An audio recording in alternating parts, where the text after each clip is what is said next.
Chris.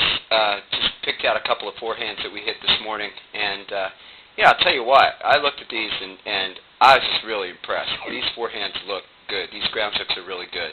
So I just let the first one play through.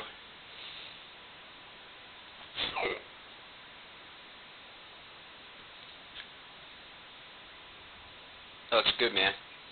And just wanted to pick out, some of the things, and these are actually all good things, stuff we worked on the forehand. And the first thing's going to be, I always harp at you with that position of the left hand, your left hand on the throat of the racket rather than, up on the tip. But there you go, and you did that all day long, so that was good. Again, ready position. We talked about it at the net, but you want to practice that at the baseline. When you're ready for the ball, you want to make sure your elbows are set out in front of your body. That's just a habit. You relax the arms. But if you practice that at the baseline, much easier when you're at the net. So let this one play a little bit, and just I'll give you a little commentary on what's going on here. Backswing. I like the early set of the wrist position. I mean, that's pretty much the wrist position you're going to have all the way through the stroke. So that looks good. We talked about a lot about closing the racket face in the backswing. And let me stop you in your backswing. There, you'll see that the racket face is really closed. That's excellent. Yeah, like that. The one thing that we want to look on, if you look to the right of the screen, I think you'll start to see the ball. And what I'm going to do is just extend the ball about there. I think I've sort of gotten the top of the bounce. And as we go through this, I was a little bit under the top of the bounce, but pretty much that line there. Let me redo it, because there's the top of the bounce. Get rid of that guy, and we'll put top of the bounce right about there. And really, to take full advantage of that ground stroke, that's where you should be to hit the ball. So this front foot should have moved up,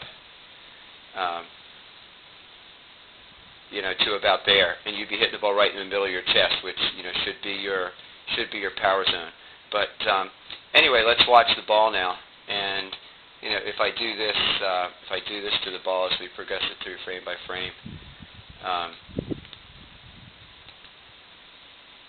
You'll see that the ball, not yet, but by the time you hit it, the ball is actually really starting to drop from the top of the bounce. And there's point of contact. We want a point of contact. So, I mean, you can see there, how much on the ground stroke, by not stepping up, that you actually let that ball drop. That's a pretty good graphic. Point of contact looks really good. Center of gravity out over the front foot. And just to be nitpicky, we could have gotten your hips just a little bit more forward, and that would have brought your head forward, because this line here should actually be through the center of your head if your weight's actually all the way out on the front foot. All in all, that's not bad. Point of contact looks good. It's out in front of the front foot. So good job, man. A few more frames.